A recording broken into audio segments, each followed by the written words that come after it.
하나님께서 시내산에 있는 모세에게 떨기나무에 꺼지지 않는 불꽃으로 나타나셔서 부르시죠.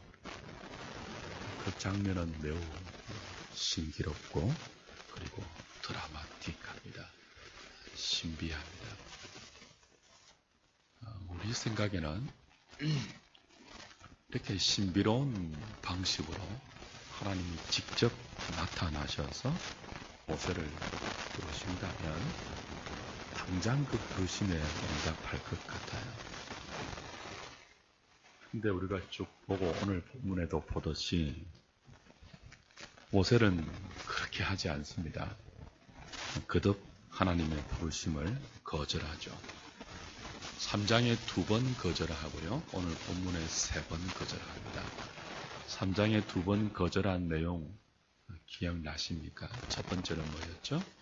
내가 누구간데 바로에게 가며 내가 누구간데 이 백성을 애굽에서 이끌어내겠습니까? 두 번째는요, 이 백성들이 나에게 하나님의 이름이 무엇이냐고 물으면 내가 무엇이라고 답하리가 2번 거절했습니다. 오늘 본문에 오면 또다시 3번을 거절합니다. 그 3번의 내용이 첫 번째는요, 사람들이 하나님이 내게 나타났다는 것을 믿지 않을 것입니다. 내 말을 듣지 않을 것입니다. 두 번째는요, 나는 말을 잘 하지 못합니다.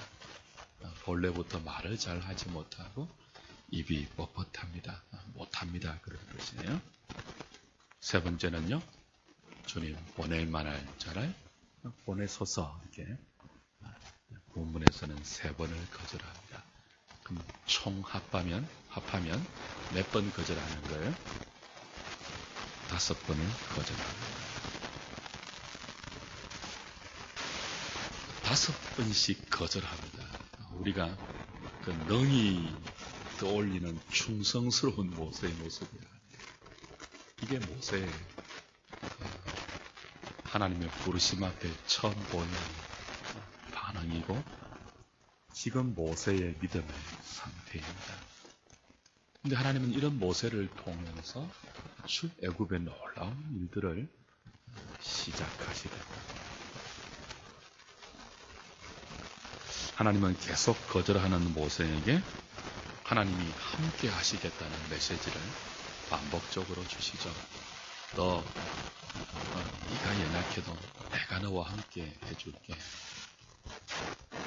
내가 너를 통해서 일해줄게. 그런 말씀도 주시고 또 그렇게 하시겠다는 분명한 표징을 오늘 본문에서는 몇 가지 권능과 이적을 통해서 보이십니다. 모세의 손에 있는 지팡이를 던지니까 그 지팡이가 뭐가 되죠? 뱀이 되죠. 뱀의 꼬리를 잡으니까요, 그 뱀이 다시 지팡이가 되죠. 모세의 손을 품에 넣었다가 빼니까요, 처럼 나병이 발병했습니다. 다시 넣었다가 빼니까요, 본래의 살로 돌아옵니다. 하나님이 모세와 함께 하신다는 분명한 표징입니다. 그래도 이 백성들이 네 말을 듣지 않는다면 나일강 물을 떠서 땅에 뿌리면 피가 되게 할 것이다. 이건 심판의 상징입니다. 그래도 하나님이 너와 함께 한다는 분명한 표징과 이적을 보고도 백성들이 너의 말을 듣지 않으면 너를 통해서 내가 심판해 줄 것이다. 약속을 하세요. 하나님이 함께 하신다는 것입니다. 그런데도 모세가 거절해요. 5번 모두 백성들 핑계를 대고 자신의 연약함을 앞세워서 거절하지만 사실은 모세가 하나님께 아직 항복되지 않는 것입니다. 하나님의 부르심에 완전히 굴복하지 않는 거예요.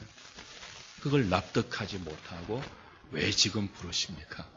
40년 동안 뭐 하다가 지금 저하고 하나님 뭐 하시겠다는 것입니까? 하나님의 계획과 하나님의 타이밍과 하나님이 자신을 사용하시는 방법에 대해서 아직 많은 불평과 원망과 항복하지 못하는 대드는 마음이 모세에게 있는 것입니다. 그 10절에 나는 입이 뻣뻣하고 본래 말을 잘하지 못한다고 했지 않습니까? 근데 이건 사실이 아닙니다. 이 본문을 가지고 수많은 학자들의 주석이 쏟아져 나오죠. 어떤 학자들은 모세가 애굽에서 40년 동안 살았기 때문에 히브리 말 다 잊어버렸다. 우리 한국에서 태어났지만 태어나서 얼마 되지 않아 외국에 나가 있은 사람들은요, 한 40년 외국 생활한 사람은 한국말을 잘 합니까? 못합니까? 잘 못하죠. 부모에게 배웠다 할지라도 말을 그냥 막 외국스럽게 하지 않습니까? 그런 경우라고 주석하는 학자들도 있죠. 본래부터 말을 잘 하지 못한다는 것은 히브리 말이 어눌하니까 그런 뜻이라고 보고, 또 어떤 사람은 말을 더듬는다 그렇게 주석하기도 합니다. 그렇게 주석할 필요가 없는 것이 이게 다 모세의 거짓말이에요.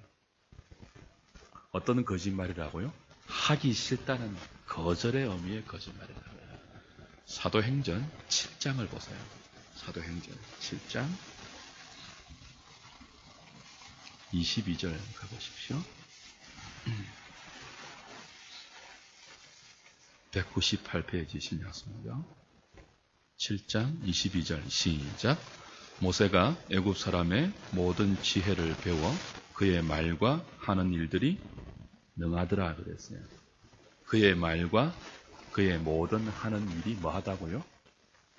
유능하더라, 능하더라 그랬습니다. 애굽에서 모든 지혜를 배워서 말에 능한 사람이었습니다. 이것이 스데반이 성령의 감화 가운데 설교했던 내용 중에 나오는 모세에 대한 평가입니다. 그는 말이 능한 자였습니다. 말 못하는 자가 아니었어요. 근데도 왜 이런 말을 한다고요? 못하겠다는 거절이죠. 강력한 반발입니다. 그래서 이런 모세에게 하나님이 뭐라고 하십니까? 11절에 출애굽기 4장 11절에 모세가 나는 본래 말을 잘 하지 못하고 입이 뻣뻣하고 혀도 둔합니다. 못하겠습니다라고 하니까 하나님 뭐라고 하시죠? 누가 사람의 입을 지었느냐? 누가 말 못하는 자냐? 못 듣는 자냐? 누가 눈 밝은 자나 맹인이 되게 하였느냐? 내가 하지 아니하냐? 여호와가 다 한다는 말이에요. 하나님이 어떤 사람 말 잘하게도 하고 말 못했는데도 또 그 입을 열게 할 수도 있고 맹인이 되게 할 수도 있고 포기할 수도 있고 하나님이 다 하신다는 것입니다. 다 하시는 하나님이 12절 네 입과 함께 있어서 할 말을 가르쳐 줄 것이니까 두말을 하지 말고 이제 가라 그럽니다. 그러니까 하나님 모세의 의도를 아시죠. 진짜 말을 못해서 못한다는 뜻이 아님을 아시고 이 하나님의 주권을 말하시면서 너 정 그렇게 못하겠다고 하면 친히 내가 네 말을 줄게. 두말하지 말고 이제 가라 그럽니다. 그러니 13절에 모세가 뭐라고 합니까? 오 주님 보낼 만한 자를 보내소서. 그러죠. 이건 겸손한 말이 아니에요. 오 주님 나는 그릇이 안 됩니다. 보낼 만한 자를 보내십시오. 그 뜻이 아니에요. 이게 어떤 뉘앙스의 뜻입니까? 비꼬는 것입니다. 빈정거리는 거예요. 아니 하나님이 다 하신다면 왜 굳이 저보고 하라고 하십니까? 하나님이 나와 함께 하신다고 하고 저는 하나님 말씀만 전하면 되는 이 일에 하나님이 다 하신다고 하는데 왜 굳이 나를 통해서 하시려고 합니까? 옛날에 뭐예요? 40년 전에 내가 스스로 하려고 할 때는 뭐죠? 손끝 하나 움직이지 아니하고 나를 살인자로 그냥 광야로 도망가게 하시더니 지금은 뭐예요? 다 하신다고 하시면서 왜 나를 통해서 하시려고 합니까? 참 이상하시네요, 하나님. 하기 싫다는데 왜 저를 통해서 하시려고 합니까? 다른 사람 데리고 하십시오. 그런 뜻입니다. 나 안 합니다. 나 못합니다. 다른 사람과 하세요. 참 이상하시네요, 하나님. 그런 빈정거림입니다. 여러분은 이런 반복되는 모세의 거절을 보면서 심지어 빈정거리면서 하나님께 대드는 모세를 보시면서 어떤 생각이 드십니까? 모세 참 대단하지 않습니까? 놀랍지 않습니까? 여러분이라면 하나님이 여러분에게 직접 꺼지지 않는 불꽃, 신비한 체험을 허락하시면서 여러분 앞에 나타나셔서 친히 하나님의 육성으로 하나님의 계획을 다 설명해 주시고 여러분과 함께 하시겠다는 약속을 주시고 말씀을 주시고 그리고 눈에 보이는 권능과 기적을 몇 번씩 보여주시면서 이제 가라라고 하시는데도 빈정거릴 수 있겠습니까? 비꼬을 수 있겠습니까? 저는 못 그러겠습니다. 어떻게 하나님 앞에 그럴 수 있습니까, 인생에? 근데 모세 그런다고요. 더 놀라운 것이 뭡니까? 이런 모세를 받아주시는 하나님입니다. 제가 하나님이라면 5번 아니고 3번도 못 참을 것 같아요. 모세 아니면 사람이 없습니까? 말 잘 듣는 사람 많을 거 아니에요. 한 번만 나타나면, 한 번만 짠 하고 보여주면 스탠바이 된 사람 얼마든지 있을 거 아니에요. 찾아보면 아니 스스로 계신 하나님, 전능하신 하나님, 못하실 일이 없는 하나님이 모세나 말 잘 듣는 사람 통하지 않고 직접 출애굽의 역사를 하실 수 있잖아요. 왜 못하시겠습니까? 그런데 왜 굳이 이렇게 반복해서 거절하는, 심지어는 빈정거리고 그리고 비아냥거리면서 말대꾸하는 모세를 데리고 이 일을 하려고 하십니까? 굳이 말입니다. 굳이. 여기 굉장히 중요한 메시지가 있어요. 하나님 많은 경우 직접 일하시지 않죠. 사람을 통해서 일하십니다. 역사를 다스리시고 주관하실 때도 사람을 통해서 많은 경우 거의 대부분 그렇게 일하시죠. 그런데 하나님께서 역사를 다스리고 주관하고 하나님의 사람을 불러내실 때 어떤 일 자체가 목적이 아닙니다. 역사를 주관하실 때 역사 속의 한 사건 자체를 목적으로 사람을 동원하지 않고요. 오히려 정반대로 하십니다. 한 사람을 위해서 역사 전체를 하나님이 동원하십니다. 하나님의 택한 백성, 하나님의 자기 백성을 위해서 하나님은요, 역사 전체를 동원하십니다. 이게 여러분 믿어지셔야 돼요.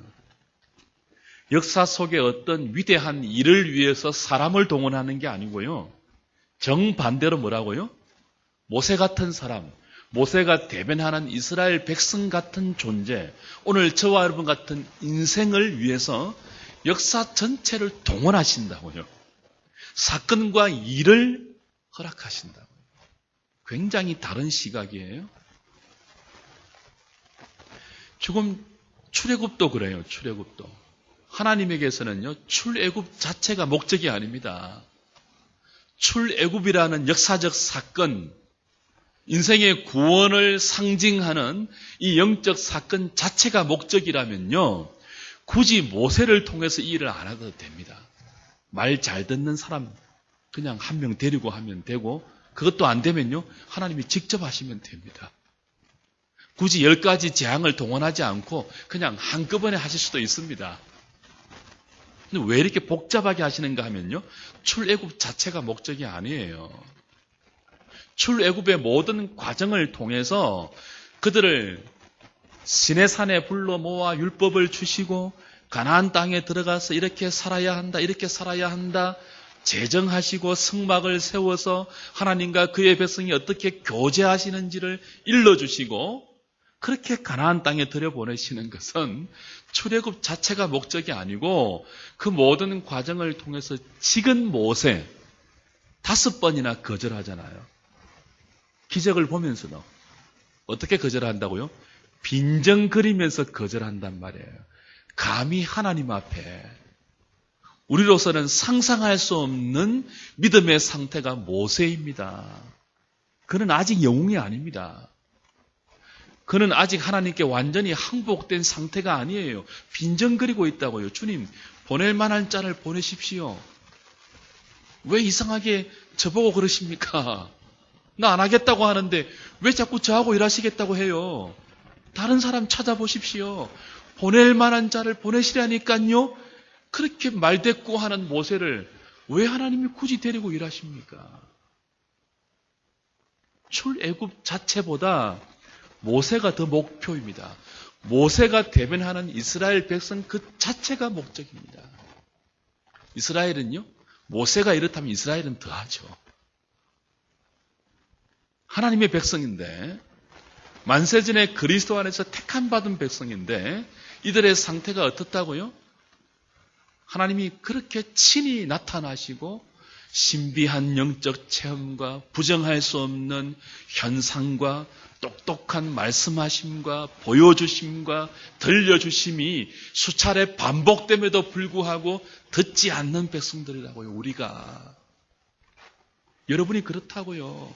여러분 꿈에라도 한번 하나님이 나타나시면 말 듣는다고요? 천만에요. 여러분은 항복하지 않습니다. 여러분은 머리부터 발끝까지 두드려 맞아서 상처투성이가 돼도 하나님께 안 돌아선다고요. 인간이 그렇게 만만한 존재가 아닙니다. 모세가 얼마나 지금 우리의 수준으로도 상상이 안 되는 패역한 모습을 보이고 있습니까? 감히 하나님께 빈정거리는데요. 근데 사실은 우리가 그렇다고요. 여러분 빈정거리지 않으세요, 하나님께? 왜 이렇게 하십니까? 라고 말씀하지 않으세요? 여러분의 뜻대로 여러분의 인생이 되어가지 않을 때 여러분 종종 하나님 앞에 그렇게 대들지 않으십니까?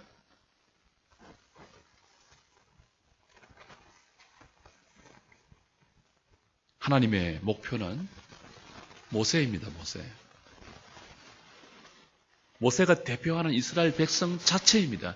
출애굽이라는 사건이 아니에요. 예수를 믿으면 다 천국 가죠. 근데 천국에서 가장 중요한 게 뭘까요? 천국에 그 눈물도 없고 고통도 없는 좋은 환경이 아니에요. 천국에서 가장 중요한 것은 천국 가는 사람이에요. 저와 여러분들이 막상 천국에는 갔는데 거기에서 영원토록 하나님과 더불어 살아야 하는데 지금 모세와 같은 수준이라고 상상해 보세요. 밤낮 하나님께 대들고 빈정거리고 여러분 천국에서 천국 백성들이 하나님께 빈정거리는 모습 상상이 되십니까? 그게 천국이겠습니까? 천국에서 준비하는 것이 무엇입니까? 하나님이 우리를 위해서 좋은 집을 준비하는 게 아니에요. 천국이라는 것은 우리를 준비시키는 겁니다. 우리를.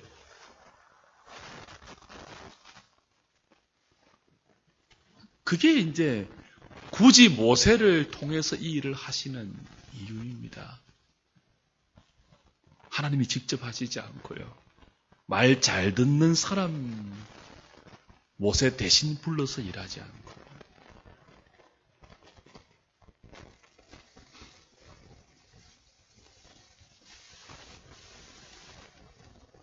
지금 하나님은 이 역사를 그 목적을 가지고 택한 자 한 사람 한 사람을 역사 속에서 불러내시고 우리를 그 천국에 걸맞는 하나님 백성으로 모든 사건과 모든 일들을 허락하시면서 만들어 가십니다.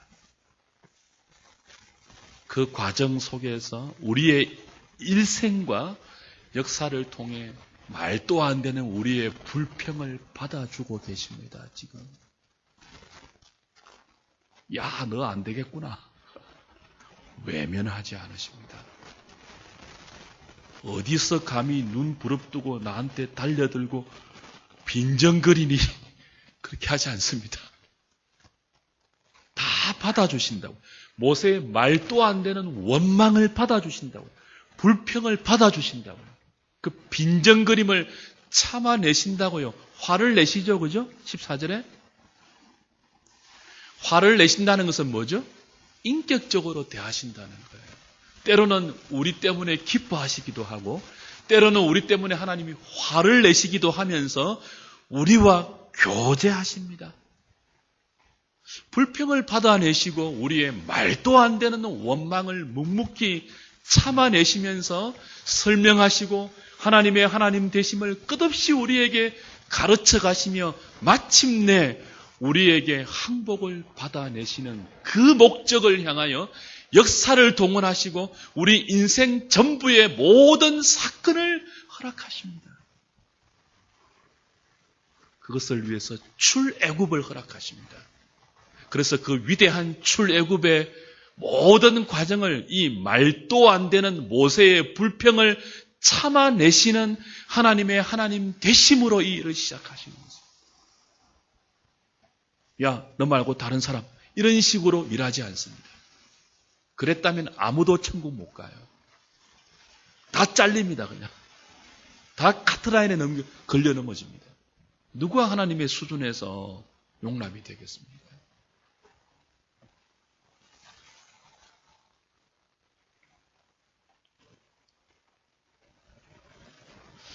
오늘 저와 여러분들이 이 사실을 안다면 중요한 것 하나 기억해야 합니다. 우리의 남은 생애 동안에 교회를 섬긴다든지 다른 사람을 대한다든지 여러분의 인생을 소화해내고 살아가시면서 어떤 일이 목적이 되어서는 안 되는 거 분명히 하십시오. 여러분은 어떤 일을 해치우는 사람이 아닙니다. 하나님이 어떤 일을 위해서 우리를 이 땅에 보낸 게 아닙니다. 여러분을 목적으로 해서 일을 허락하시는 거 잊지 마십시오. 제가 필요해서 목사로 세운 게 아니라고요. 제가 목사라는 이 일을 감당하면서 하나님 사람 된다고요. 여러분도 동일합니다. 여러분에게 어떤 유능한 스킬과 어떤 능력을 준비시켜서 여러분이 아니면 못할 일에 하나님이 여러분을 세우셔서 여러분을 위해서 보란듯한 일을 만들어내는 게 목적이 아니고요. 그 수많은 사건과 일들을 여러분을 위해서 허락하시면서 여러분을 빚어가신다고요. 우리가 어떻다고요? 말도 안 되는 불평과 원망과 하나님께 대들고 비꼬고 빈정거리면서 하나님의 뜻을 수납하지 못하고 거절하는 우리들하고 우리 마음에 안 맞고 우리 생각에 안 맞고 우리 계획에 안 맞고 우리 욕심에 성이 안 차면 하나님이라도 거절하는 우리라고요. 이런 상태 그대로 천국 가면 그게 무엇 천국이겠습니까? 이런 우리를 만들어갔습니다. 거룩하고 험이 없도록 하나님만 섬기고 하나님 한 분으로 충분하며 하나님을 사랑하는 존재로 끝없이 만들어 가신다고요. 그래서 여러분에게 이제 중요한 것은 어떤 목표가 아닙니다. 목표 지향적인 사람이 되지 마십시오. 여러분 자신이 하나님의 목표인 것을 늘 기억하셔야 됩니다. 여러분 자신이 목적이에요. 우리가 하나님의 사람으로 빚어져 가고 만들어져 가고 다듬어져 가는 것, 그거보다 큰 목적이 없습니다. 그걸 위해서 여러분의 인생이 허락되고 있다는 사실을 기억하신다면 삶을 보는 관점이 바뀌죠.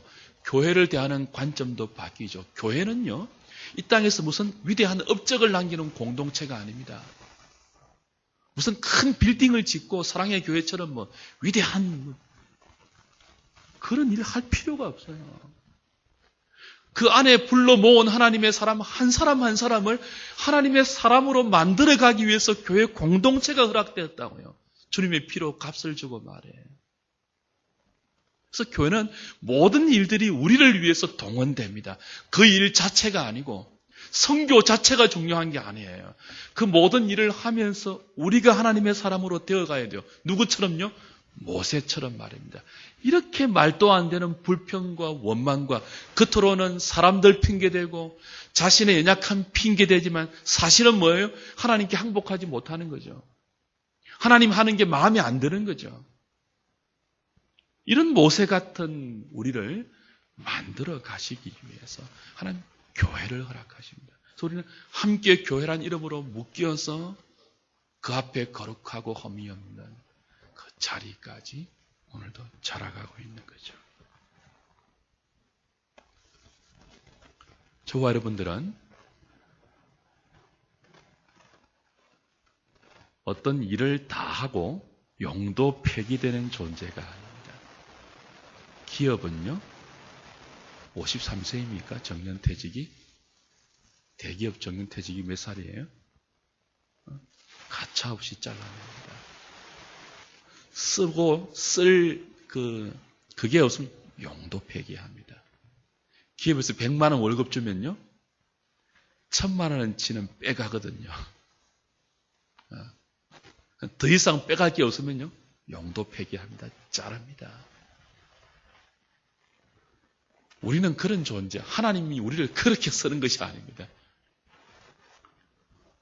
예를 통해서 이 일 다 하고는 이제 끝, 이게 아니고요.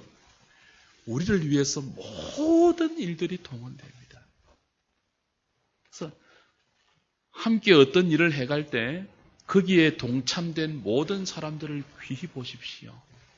일이 안 되어도 사람을 만들어 가야 합니다. 저는 늘 목회를 하면서 이런 것들을 많이 여러분과 함께 나누면서 이런 늘 그 준비를 하죠. 일을 하다가 사람이 상하고 다치고 그 일을 중단하는 게 맞습니다. 안 하는 게 맞아요. 그까지 일을 안 해도 됩니다. 아무것도 안 해도 됩니다. 사람이 되어야 합니다. 사람이. 그래서 교회는요, 그 안에 모인 사람이 성숙해지고 착해지고 온유해지고 천국 백성답게 만들어져야 합니다. 그걸 위해 하나님 우리를 받아내고 계십니다. 그걸 위해서 많은 일들을 허락하시고 여러분에게 실패와 눈물과 때로는 웃음과 성공을 교차하면서 허락하실 것입니다. 그 모든 것들을 여러분이 살아내시면서 늘 기억하셔야 돼요. 이 일의 성공과 실패가 목표가 아니고 우리 자신이 목적입니다. 우리 자신. 놀랍지 않습니까? 찬송하기에 충분할 하나님이 아니십니까? 또 받아내시고 우리를 또 용납하시고 또 참아내시며 또 우리들에 대해서 인내하시고 또 만들어 가시는 하나님 놀랍지 않습니까? 그 하나님 때문에 우리가 오늘도 하나님의 사람으로 변화되고 있는 중입니다. 이전에게 기도하실 때 하나님의 열심을 찬양하면서 우리 남은 생의 인생의 목표를 좀 다른 관점으로 보면 좋겠어요. 하나님 이것만은 해야 합니다. 이게 아니고 우리가 변해야 합니다. 우리가 변해야 돼요. 저와 여러분들을 보면 세상이 하나님의 사람이 저렇구나 하는 것들을 볼 수 있도록 변해야 합니다.